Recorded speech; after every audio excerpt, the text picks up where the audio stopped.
어디서도 볼 수 없는 조합으로 진행되는 4주간의 AI 특강 시리즈 지혜의 밤에서 만나보세요. 네, 3프로TV가 글로벌 채널을 또 오픈을 했습니다. 이제 세계로 나가는 저희에게 응원해주고 싶으신 분들 3프로TV 글로벌 검색하셔도 되고요. 아니면 지금은 이제 아직 초기 단계라 뭐 검색이 잘 안 될 수도 있는데 저희 영상 더보기 링크가 또 있거든요. 예, 거기서 이렇게 눌러주시면 저희 새로 시작하는 글로벌 채널의 컨텐츠 아직은 뭐 몇 개 없습니다만 한번 보실 수도 있습니다. 네. 잘 한번 해보겠습니다. 네, 많이 좀 도와주시고요. 혼자 먹을 때는 랍스터라는 분이 계신데 혼자 랍스터를 어떻게 먹습니까, 여러분? 네, 좀 잘 진지하게 좀 부탁드리겠습니다. 정신 바짝 좀 차려주시고요. IFC 지하에 곰탕집. 개인적으로 곰탕 썩 좋아하지 않습니다. 네, 곰탕 썩 좋아하지 않아요. 네, 다른 거 순대 별로 안 좋아합니다. 간 별로 안 좋아하고요. 네. 그 친구들 그 프렌드도 있지 않습니까? 네네네. 네, 그 섹터는 제가 조금 친하지 않아요. 곱창 섹터. 네, 그 범위를 그런 걸 빼버리면 혼자 먹기 괜찮을 만한 음식이 범위가 너무 좁혀져요. 아, 그래요? 그렇죠. 딱 그런 것들이 혼밥하기 딱 좋은 음식들이잖아요. 아, 나 그 친구들 안 친한데. 자, 그러면 이분은 어떤 추천해 주실지. 네. 우리 86번가에는 어떤 식당이 유명했습니까? 정광호 대표님 어서 오십시오. 네, 안녕하십니까. 네, 반갑습니다. 네. 뉴요커 우리 정광호 대표님. 네. 86번가에 식당 맛있는 것 좀 있습니까? 중식당이 중식당이에요. 짜장면을 수타 짜장 좋아하는데 수타 짜장은 또 없네. 자, 일단 뭐 저희 개인적인 이야기를 오래 시간 끌 수는 없으니까요. 우리 정광 대표님과 함께 일단 매크로 좀 짧게 살펴보고 오늘은 섹터 내용 전체적으로 한번 다 보시도록 하죠. 될까요? 네, 네, 네. 한번 가보겠습니다. 네. 일단 지금 막 위기 막 감이 높았던 지지난주랑은 조금 상황은 달라진 것 같은데 지금은 이제 치고 있는 게 약간 환율이 오른다는 거, 그다음에 유가 상승이 또 오히려 좀 자극을 주고 있는 것 같습니다. 그것도 첫날부터요. 네, 네, 맞습니다. 예. 이렇게 되면 이게 어떻게 되는 겁니까? 네, 일단은 뭐 은행에 대해서 조금만 더 말씀을 드리자면 확실히 문제가 됐었던 SVB하고 시그니처 은행이 이제 뭐 자산하고가 매각이 되면서 시장에서 좀 안도감을 느끼는 것 같다인 것 같고요. 네. 그리고 추가적으로는 결국은 연준에서 뭐 재할인 창구나 뭐 이렇게 해가지고 돈을 빌려가는 그 금액도 피크를 찍고 좀 내려가다 보니까 이제 그 은행들이 자금난이 해소가 좀 되나 보다라고 하는 점이 좀 작용을 하는 것 같아요. 물론 이제 아직까지는 실적 이제 시즌이 이제 시작이 됐는데 여기에서 뭐 몇몇 은행들 중에서는 사고를 친 데가 분명히 있을 것 같아요. 네. 이게 워낙 변동성이 컸으니까. 네네네. 그래서 또 이제 실적 발표 때 뭔가 안 좋은 얘기를 하는 것도 한두 군데 나오지 않을까 싶기는 해서 뭐 그런 점들을 이제는 좀 살펴보면 되겠다. 요렇게로 시장은 흘러가는 것 같고요. 말씀해주신 이제 원유 시장의 경우에 제가 사실 이제 매년 연초에 텐 서프라이즈라고 해가지고 이제 그 블랙스톤을 좀 베껴서 그렇게 이제 유튜브에서 올리고 있습니다. 네네. 그때 당시에 3프로에서도 제가 1월 초에 나와서 그때 요구를 했었는데 그때 당시에 5번으로 이제 항목 중에 하나로 잡았던 게 유가가 한 60에서 80% 정도에서 올해는 좀 횡보를 이제 그 오랫동안 하지 않겠느냐라고 말씀을 드렸던 게 있어요. 네네. 그러니까 요게 이제 지금 간밤 이제 오늘 새벽에 있었던 거랑 좀 연관이 돼가지고서 말씀을 드리는 이야기를 꺼낸 건데요. 그러니까는 어떤 부분이냐 하면 지금 116만 배럴 정도 감산을 하겠다라고 발표를 하기는 했습니다. 그런데 실제 지금 그 이제 오펙 쪽에서 이야기한 쿼터 대비해서 생산이 거의 200만 배럴 적은 상황입니다. 그러니까는 감산을 하겠다라고 얘기를 했는데 이미 본인들이 지금 감산하겠다라고 한 것보다도 훨씬 더 생산이 적거든요. 그러니까는 감산에 실제 얘기하는 것 대비해서 실효성은 좀 많이 떨어질 수 있다라는 현실적인 거를 얘기를 드리는 겁니다. 그러니까 특히나 이제 작년 말 기준으로 해서 보게 되면 거의 한 300만 배럴 이상이 이제 그 실제로 쿼터 대비해 가지고서 생산이 적었었거든요. 근데 그 이후에 뭐 200만 배럴 감산 얘기가 나왔었고 그러면서 뭐 어느 정도나 실제로 그게 밸런스가 좀 맞아졌냐라고 하면 말은 200만 배럴 한다고 했지만은 감산 대상이 실제로 될 수 있을 만한 이제 지역들, 뭐 사우디나 이런 데들이 감산의 여력이 있는 곳이잖아요. 그런 곳들을 분해를 해보니 약 한 90만 배럴 정도가 실질적으로는 당시에 감산이 될 수 있는 곳이다라고 얘기를 했었고, 그러고 나가지고서 감산 발표하고 최근에 가장 최근월의 자료를 보니까는 실제로는 70만 배를 조금 더 넘게 그 지역들에서 감산이 나왔습니다. 네. 근데 이게 모든 지역에 대해서 대상이 아니었거든요. 그러다 보니 나머지에서는 물량이 좀 늘었어요.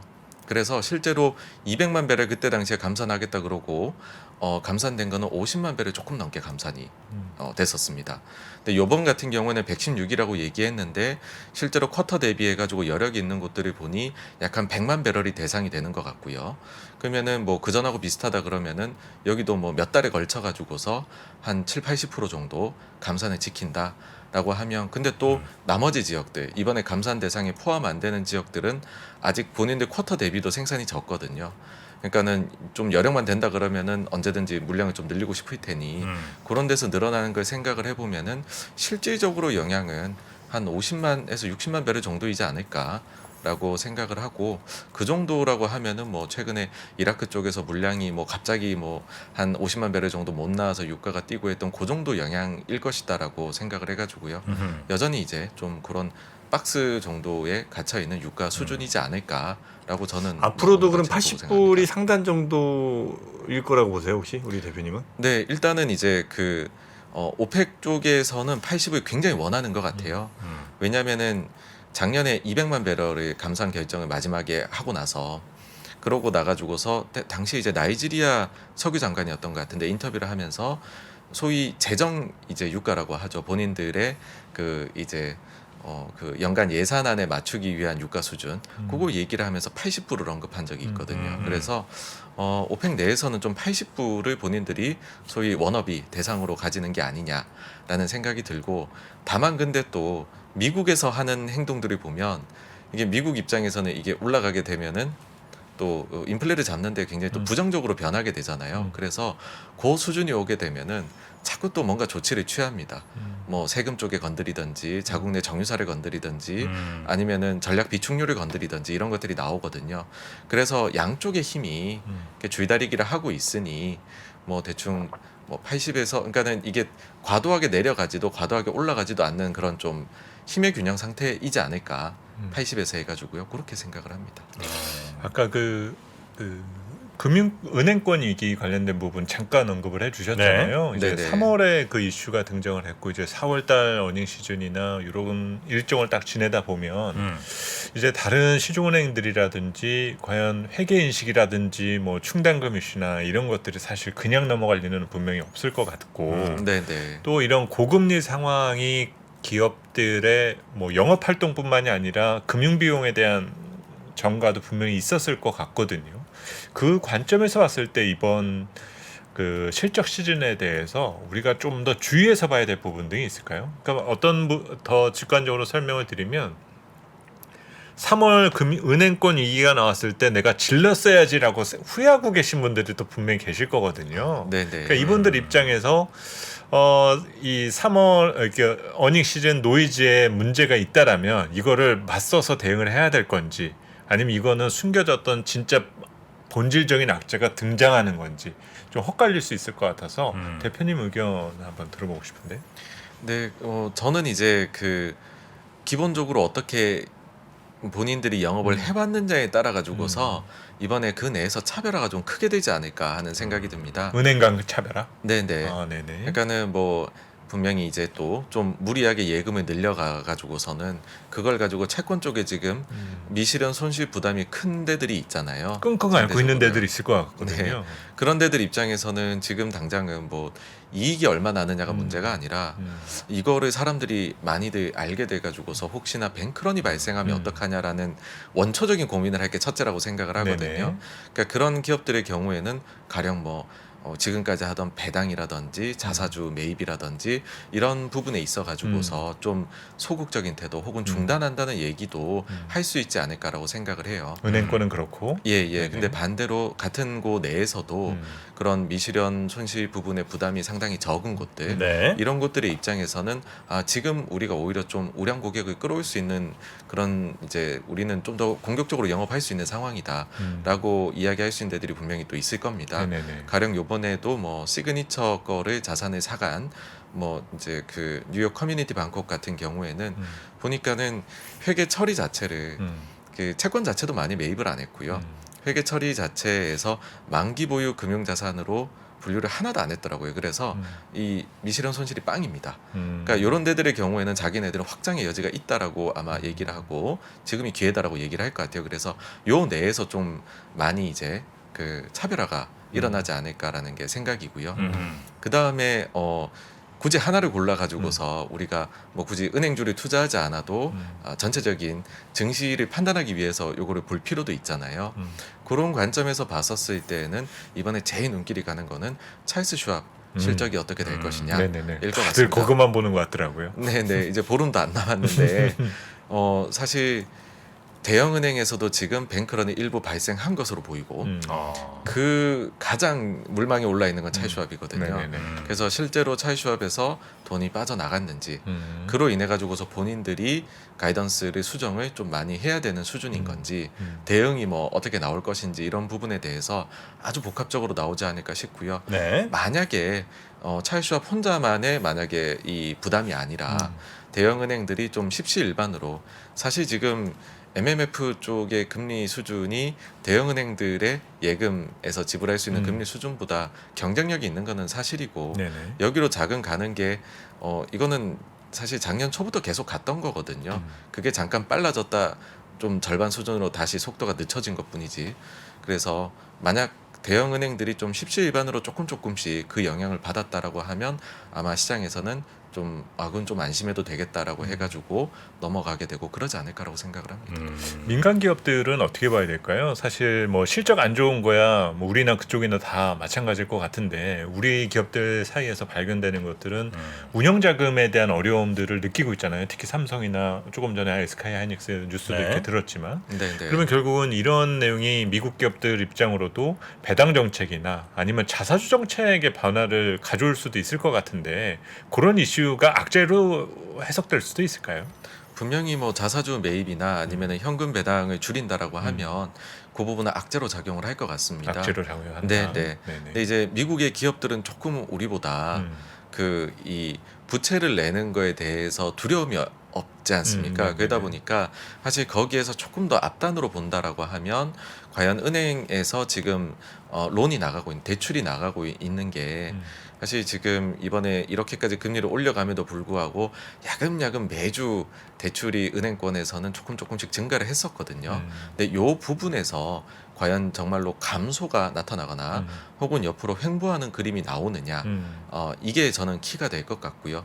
전체적으로 은행 시스템에서 이제 더 이상 대출 태도가 이제 긍정적이지 않고 부정적으로 바뀌게 된다라고 하면 그들 이제 일반 기업들 중에서 혹은 가게 중에서 일부 영역에서는 조금 부담스러워하는 곳들도 생겨나지 않을까라고 네. 생각을 합니다. 다만 이게 다 엮여 있는 것이 그런 일이 발생을 하게 되면 그러면은 요것은 아마도 연준이 더 이상 금리를 못 올리게 만드는 요인으로까지도 이어지게 되지 않을까이고요. 그 점이 이제 5월 FOMC 회의를 앞두고서는 최대 쟁점이 되지 않을까 그렇게 생각을 합니다. 네. 자, 그나저나 이제 오늘 밤에 연설참 하나 있죠? 오늘 밤 아닌가요? 오늘 밤에 그 무슨 저 연준 누구지? 부총재인가 아니면 저 오늘이었던 거 오늘은 특별한 이슈는 아, 없었고 오늘 이번 특별한 주일 이슈입니까? 수도 있는데 그렇습니까? 네, 뭐. 네. 아유. 어쨌든 4월 이제 시작됐으니까요. 사실 여러 굵직굵직한 악재도 없지는 않았는데 1분기 잘 버텼단 말이에요. 그리고 오늘도 뭐 주말 동안 뉴스 많이 나온 게 1분기 미증시 수익률이 플러스면은 연간 수익률이 마이너스 난 적은 없다. 그러면서 기대감이 크다라는 얘기들을 하고 있는데 4월 어떻게 봐야 될까요? 네, 그 사실 이번 코로나 이후의 증시에서 우리가 알고 있던 격언들이 참 많이 깨졌던 것 같아요. 네. 예, 그러다 보니까는 이제는 뭐 계절성이나 이런 거에 대해서도 말씀드리기가 참 조심스럽고 다만 그래도 저는 뭐 결론부터 말씀을 드리면 계속 좀 긍정적으로 생각을 합니다. 네. 긍정적으로 좀 보고 있는 이유는 어떤 쪽이냐 하면 이번에 결국은 이 은행 사태를 겪게 되면서 사실 이제 연준 입장에서는 이렇게나 우리가 금리를 빠르게 계속 올려 나가는데 왜 수요 요인에서 좀 이제 부정적인 효과들이 안 나타나느냐, 왜 수요가 계속 해가지고서 이렇게 폭발적이지라는 게 고민이었거든요. 그 대표적인 예가 금리가 계속 올라가는데 은행들에서 대출은 계속 증가를 하고 있다라는 네. 것이죠. 근데 지난 금요일에 나온 이제 은행 쪽에 대출 나간 자료들을 보게 되니까는 감소를 했습니다. 조금. 그러니까는 실제로 이제는 뭔가 그 고금리 이런 걸로 인해 가지고서 우리가 흔히 말하는 수요발 뭐 인플레 네. 뭐 이런 요인에 대해 가지고서는 이제는 영향을 받는 게 좀 이번에 은행 이거 일로 통해 가지고서 드러나게 된다라는 걸로 보이고요. 만약에 그런 일이 벌어진다라고 하면 사실 바로 느끼시기에는 안 좋다 느끼실 거예요. 뭐 그런 것들이 잘 돌아가야지 경제가 잘 이제 원만하게 돌아가는 것 아니냐라고 하실 수 있는데, 근데 이게 사실 굉장히 어려운 일이기는 하지만은 적당히 균형점을 맞춰 가지고서, 왜냐하면 지금 인플레가 너무 뜨겁게 과거 대비 나오는 것도 이게 근본적인 문제이기도 하거든요. 그래서 양쪽이 좀 균형이 맞춰질 수 있는 이제 수준으로, 그러니까 이제 제가 볼 때 제일 좋은 건 횡보를 하는 겁니다. 이 부분이요. 그렇게 된다라고 하면은 경제에도 큰 부담은 안 주면서 그 다음에 인플레 쪽 수요 요인에서 드디어 좀 그 잡혀 나가는 것들이 실질적인 사인이 나오기 시작을 한다라고 보고, 그렇게 된다라고 하면은 뭐 5월 초에 FOMC 회의가 있다 보니까 4월 달에는 이 정말로 이번에는 동결을 진짜로 할 것이냐 인상을 할 것이냐 이걸 가지고 얘기를 굉장히 많이 하게 될 텐데 그러면 동결 쪽에 좀 더 힘이 실릴 수 있는 그런 환경이 되는 게 아니냐 싶고요. 사실 이 그 금리를 동결했을 때 그리고 그 뒤에 인하까지 나타날 때 이거 관련해 가지고서 뭐 말들이 많습니다. 그때가 진정한 증시의 위기이다. 뭐 이런 말씀들도 많이 하시는데 사실 그거는 상황에 따라서 굉장히 달랐던 게 과거에 일어났던 양태였었고요. 오히려 최근의 사례들을 보게 되면은 금리를 이제 인상기에서 마지막으로 인상을 끝내고 동결을 하게 되면 그 뒤에 좀 강하게 랠리가 나타났었습니다. 뭐 가령 예를 들면은 2006년도 6월 달에 이제 마지막으로 인상하고서는 2007년 10월인가 11월까지 증시가 뭐 30% 이상 올랐었고, 그 다음에 2018년 12월에도 마지막으로 금리 인상하고서 2020년 2월까지 이때 당시엔 제 기억에 40% 이상 S&P 500 기준으로 올랐던 걸로 기억을 하거든요. 그래서 연준이 뭐 사실 인플레 초기에는 실수를 굉장히 많이 했던 건 사실입니다. 그렇지만은 그 뒤에 제가 볼 때는 작년 한 9월 10월부터는 연준이 좀 균형을 잡고 있다라고 생각을 하고요. 그래서 여러 환경들이 연준의 정책이 이제 좀 효과를 내는 그런 상황으로 흘러가는 속에서 금리 동결이 나오게 된다라고 하면은 시장은 그 점을 충분히 이해하고 좀 좋은 방향으로 해석을 해주지 않을까. 그래서 그게 지금 4월달에 가장 최대 이슈라고 생각을 하고요. 점점 데이터들이 좀 연준에 우호적으로 나온다라고 하면은 저는 생각보다 좀 더 긍정적으로 시장 반응 나오지 않을까라고 보고 있습니다. 네. 그 현재까지 상황을 이제 종합해 보시면, 물론 이제 앞으로의 시장이 어떻게 할지는 뭐 그 누구도 모르겠습니다만 우리 대표님이 판단하실 때 그래서 4월 시장은 좀 이런 방향으로 갈 것 같다, 이쪽인 것 같다라고 보신다면 조금 더 위쪽이에요, 아래쪽이에요? 저는 위쪽으로 생각해요. 위쪽으로 4월 시장은. 네. 그러니까 다른 게 아니라 네. 유가나 뭐 이런 거 다 보고 이제 판단하신 거죠, 이거는? 네, 그렇습니다. 사실 유가도 지금 말씀해 주셔서 조금 첨언을 하면 유가가 이 그 60불대로 이제 떨어졌었지 않습니까? 최근에. 네. 70불을 깨고 축 내려갔었는데 그때 상황을 보시면은 미국의 이제 2023년, 24년 예상 순이익 숫자가 내려가 버립니다. 왜냐하면 에너지 기업들에 대해 가지고서 이익 추정치가 내려가 버리게 되거든요. 그러니까 지금의 상황은 우리가 이제 뭐 소위 그런 말씀들 하잖아요. 이거는 뭐 가령 데이터 A가 나올 때 높게 나오는 게 좋은 거야, 낮게 나오는 게 좋은 거야, 그런 말씀들을 해석을 할 때 많이들 이제 궁금해 하시잖아요. 근데 사실은 뜨뜻미지근하게 중간 정도 나오는 게 지금은 제일 좋거든요. 그러니까는 왜냐하면은 인플레도 잡아야 되고 네. 침체도 안 가야 되고 그러다 보니까는 양쪽에서 중간에 탁 줄타기 하는 수준이 제일 좋다는 거죠. 그러니까 예를 들어 유가 같은 경우에도 많이 빠지면 빠질수록 당연히 인플레를 잡는 데는 좋겠죠. 근데 그렇게 돼버리면 우리가 또 침체도 다른 한켠으로는 걱정을 하는데 그러다가 에너지 기업들이 이익이 적자가 갑자기 팍 나버린다 그러면 실적 추정치가 내려가면 주가는 또 안 좋을 거거든요. 그래서 적당한 수준에 나오는 게 좋은 거고 뭐 저는 이제 유가 쪽에서는 크게 움직이는 두 가지 힘 그러니까는 뭐 이제 오펙이랑 미국 쪽이 봤었을 때는 서로가 가진 패를 계속 하나하나씩 열면서 굉장히 균형점에서 지금 위아래로 움직이고 있는 게 아닌가. 그래서 뭐 이게 특별한 문제를 일으킬 것 같지 않다라는 생각이고요. 네. 그 다음에는 이제 작년 저희가 한 여름부터 해가지고서 굉장히 리스크 요인들이 많았었어요. 뭐 영국이 망할 수도 있었고 일본이 망할 수도 있었고 그 다음에는 뭐 이제는 인플레를 못 잡는 거 아니냐라는 생각이 2월엔 들기도 했었고 결국에는 막 은행들까지도 문제가 터졌지 않습니까? 그러니까 이런 것들이 터지면서 결국에는 뭔가 금리의 고점이 어느 정도이다, 최종 금리가 어느 정도이다는 확실히 이제는 좀 거의 컨센이 나온 것 같거든요. 그러니까 우리나 이런 좀 적당히 규모가 있는 국가들에서는 더 이상 못 올릴 것 같은 느낌이 나오고 있고 유럽은 좀 남았지만은 미국의 경우에도 점도표상의 금리 고점하고 이제 한 단계밖에는 남지 않은 상황이 되었고 그런 점들을 이제 고려를 해봤었을 때에는 일단은 우리가 막 인플레를 잡기 위해 막 움직이고 그에 따른 부가적인 악영향으로 인해 가지고서 경제가 잘못하면 큰일이 날 수도 있다라는 거에서 이제는 연준의 정책은 좀 예상이 되고 어느 정도 방향이 좀 틀어질 것 같은 게 확실해졌다. 그렇다라고 하면 이제 경기이고 그 경기 쪽을 봤었을 때는 각종 선행 데이터들 저는 이제 제일 눈여겨보는 게 그 PMI입니다. PMI. 네, 그 구매 관리자 지수 각국에서 나오는 걸 보면 최근 한 3개월 숫자들이 전부 다 기준치는 50도 넘어서고 또 예상치 대비해서 잘 나오고 있거든요.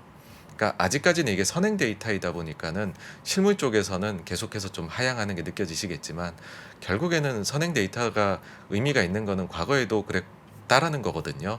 그러면 이번에도 선행 데이터가 먼저 올라가고 그걸 따라 가지고서 동행 데이터들 올라가면 특히 이제 중국 쪽이 이제 그 리오프닝을 한지 본격적으로 한지 3달째 접어들었습니다. 그러니까는 여기에서 실제 뭐 생산이나 그 다음에 뭐 재고도 좀 이제는 줄이는 게 아니라 쌓겠다 해서 우리 반도체나 이런 것도 좀 사주고 이렇게 되면 더 이상은 이익 추정치가 하향되는 게 좀 바닥을 잡고 멈춰가지고서 올라갈 수 있는 거를 좀 노려볼 수 있는 게 4월이지 않나 그렇게 생각을 합니다. 네.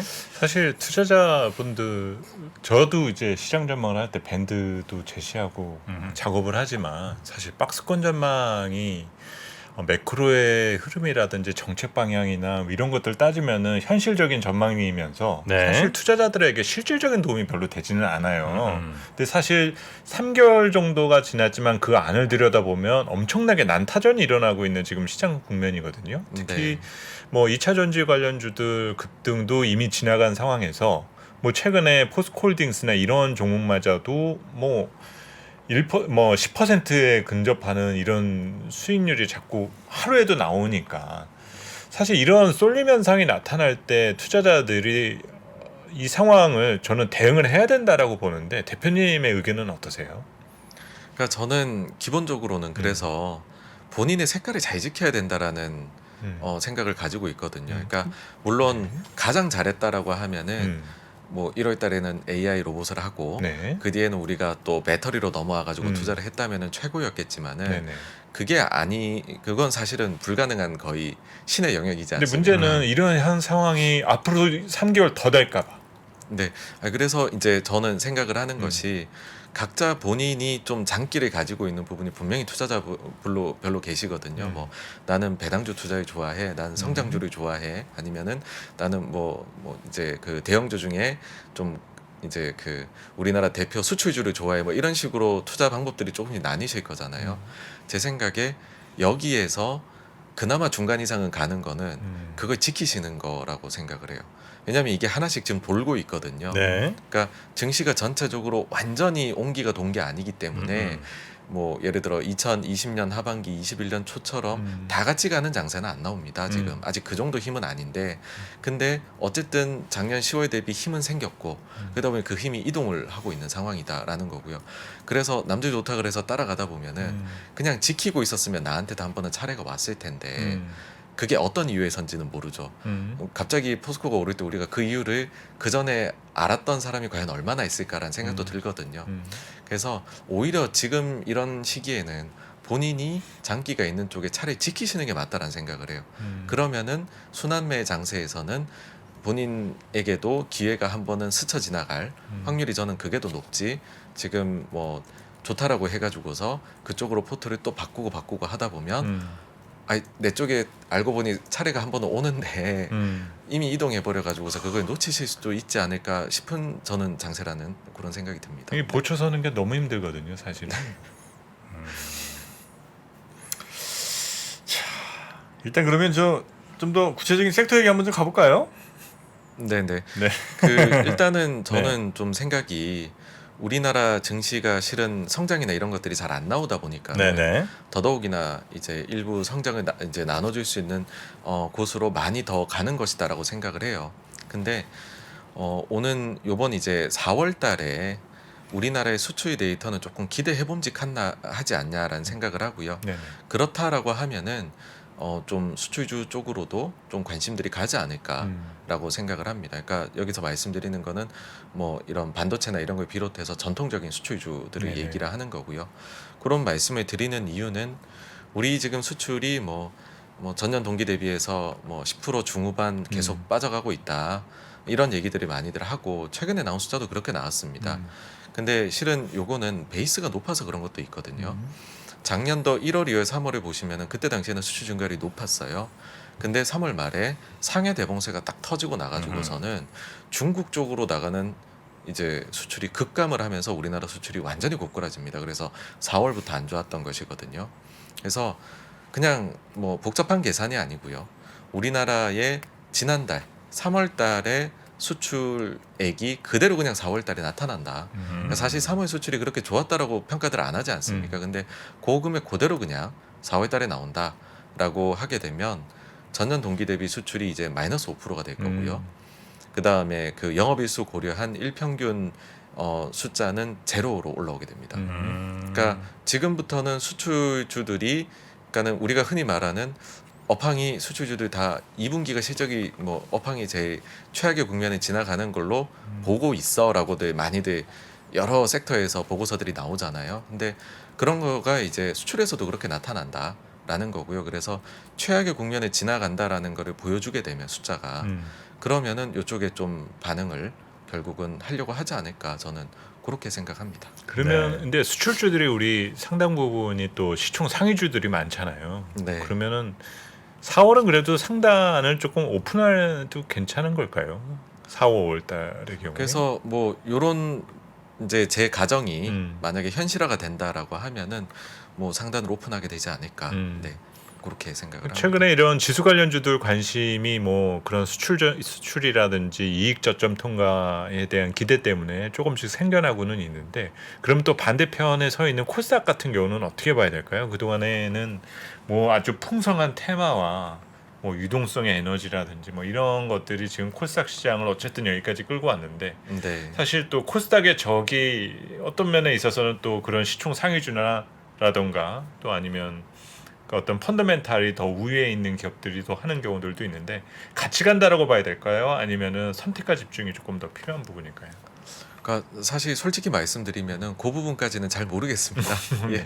왜냐하면 과거에 이게 그 같이 가는 그림을 보여줬던 때도 있었고 또 아닌 때도 있었는데 그럴 때 사실은 영향을 제일 크게 줬던 거는 수급이 크게 변화할 때에 그게 영향을 줬었던 것 같거든요. 그래서 요번에 그 수급을 크게 변화시키는 요인이 과연 나올 수 있느냐 아니냐인 것 같은데 제가 과거에 경험했던 것 중에서 아주 그렇게 극단적으로 한번 수급이 크게 바뀌었던 거는 15년 말 16년 초였었던 것 같아요.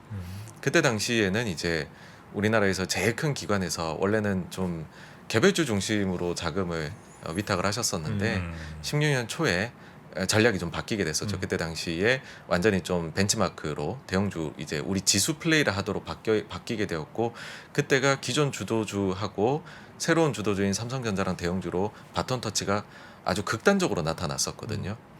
근데 그때는 정말로 큰 게 변했던 거죠. 수급 면에서요. 그러니까 기업들의 실체는 바뀐 게 없는데 있었고 만약에 이번에 그런 부분을 만들어낼 만한 요소가 혹시나 나올 수 있다라고 하면 제 생각에는 그거는 소위 말해 이제 MSCI 선진 지수에 과연 편입이 이번에 워치리스트에 들어가느냐 아니냐가 제 생각에는 그런 변화를 만들어낼 수 있는 수급적인 요인이지 않을까. 그 정도 파괴력을 가진 이고 그렇지 않다라고 하게 되면 뭐 이게 저는 뭐 극단적으로 막 이렇게 플레이가 확 나뉘고 이렇게까지는 안 가지 않을까라는 생각은 합니다. 네.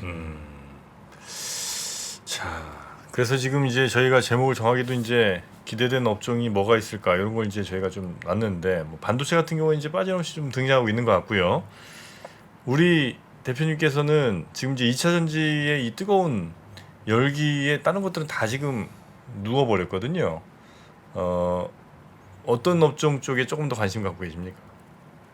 뭐 사실 저는 원래 투자를 시작할 때 남들이 잘 안 보는 아주 뭐 담배꽁초 주식 이런 것들 하는 걸로 시작을 해가지고 네.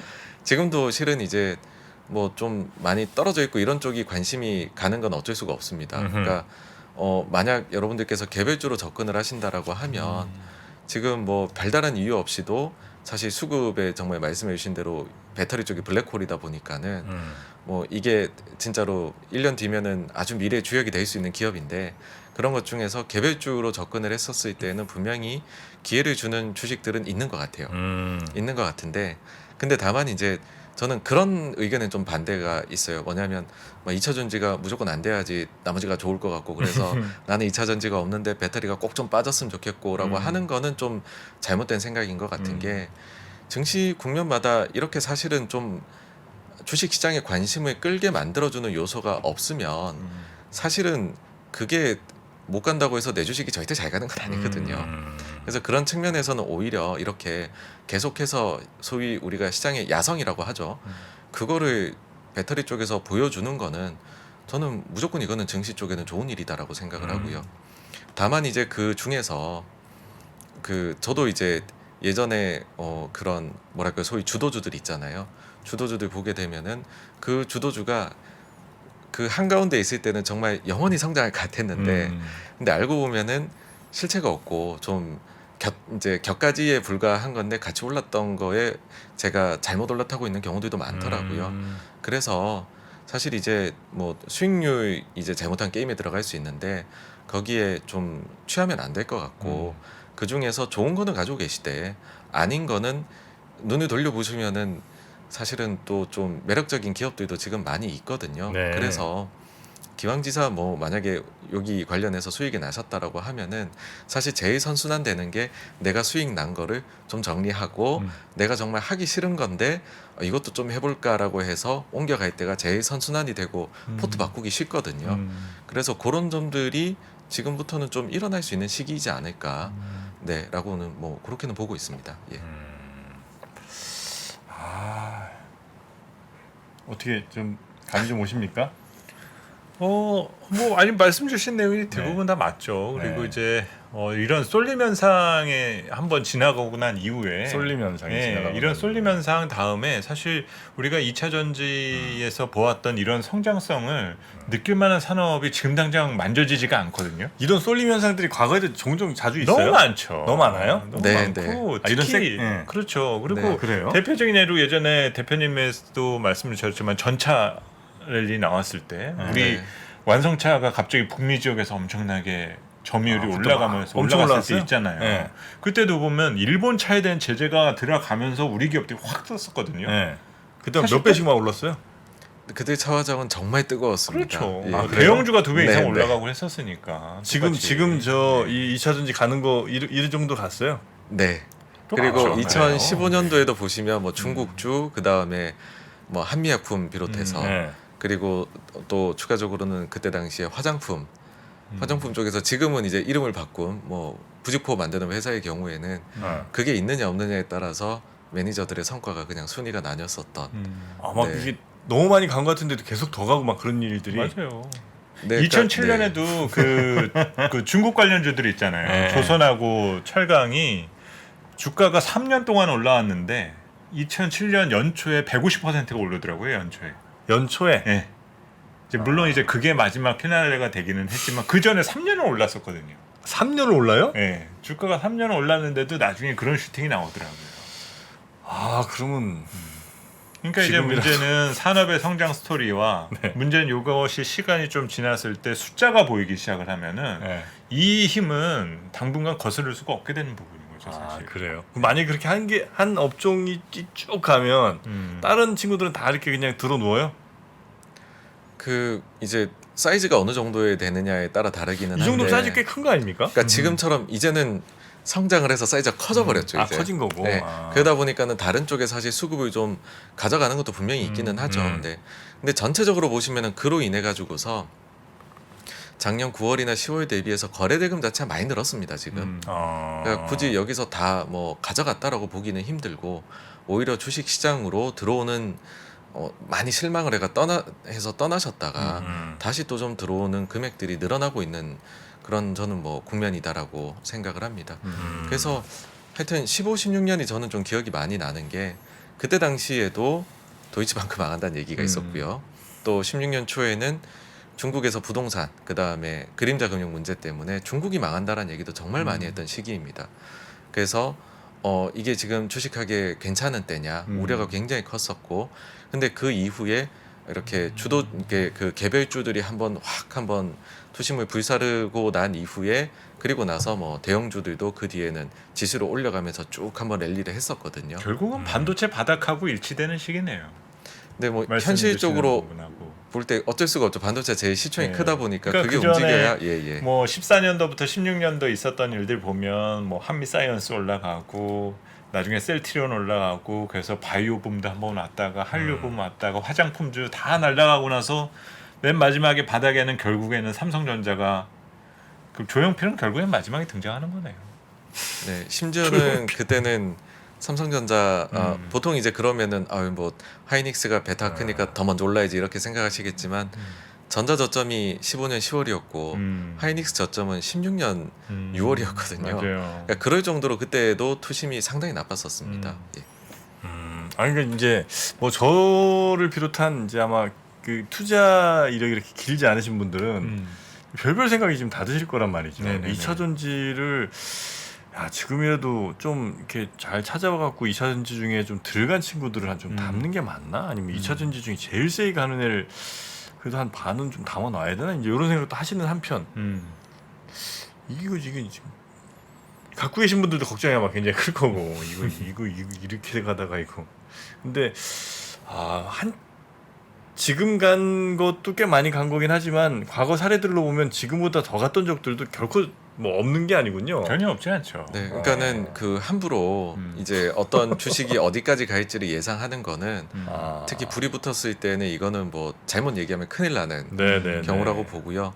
다만 근데 저는 접근법이 좀 잘못됐다라고는 보는 게 이미 알고 있는 상황에서 지금 뭐 더 어떤 부분을 2차 전지에서 늘리겠다 이러는 거면은 이거는 투자죠. 근데 이게 주가가 오르니까 더 오를 것 같아라고 해서 사실 배터리 공부하는 게 어렵거든요. 어떤 한 분야 공부한다는 게 쉬운 일이 절대 아닙니다. 근데 요거를 이제 좀 좋으니까는 나도 해가지고서 따라가 봐야지 하게 되면 사실 그래가지고서 좋은 수익률을 올리기는 어려웠던 것 같아요. 왜냐하면 결국 그러면 남의 말을 듣고 할 수밖에 그러니까요. 없고 예. 그러면 먹을 때도 적게 먹고 내려간다 그러면 화들짝 놀라서 금방 팔거나 아니면 결국 많이 물려가지고서는 손도 못 쓰고 이런 경우들이 남의 말 듣고 할 때거든요. 그래서 이거를 본인이 아시고 있다라고 하면은 비중을 늘렸다 줄였다 조절하시는 거는 옳지만 그게 아닌데 지금 공부해가지고 내가 뭘 하겠다라고 하는 거는 저는 그거는 이 업종을 좀 그 쉽게 생각하고 접근하시는 게 아닌가 위험한 발상이다라고 생각을 합니다. 쉽지가 않습니다. 이게. 장이 좋아도 안 좋아도 하긴 그렇게 쉬운 건 다 했겠죠. 다 해서 다 돈 벌었겠지 뭐. 열심히 공부하겠습니다, 대표님. 네, 공부 좀 열심히 좀 시켜주시고. 네네. 선생님이 너무 착하면 안 돼요. 약간 좀 이렇게 무섭게 좀 혼낼 건 혼내주시고 네. 아시겠죠? 네, 제 알겠습니다. 계좌번호 한번 많이 혼내주실 수 있을 것 같긴 한데 알겠습니다. 정강 대표님은 너무 이렇게 사람이 선해 보인다고 그럴까요? 네. 그죠? 어떻게 이렇게 착할까?